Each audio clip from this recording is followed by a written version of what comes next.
first thing was to unstep the mast. Paolo first unscrewed the turnbuckles for the lower shrouds.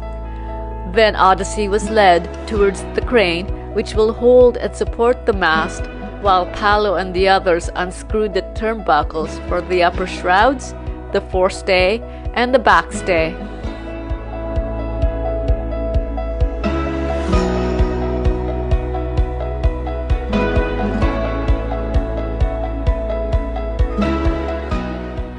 The mast plate screwed to the bottom of the mast will be the last to be removed before the crane lifts the mast from the deck.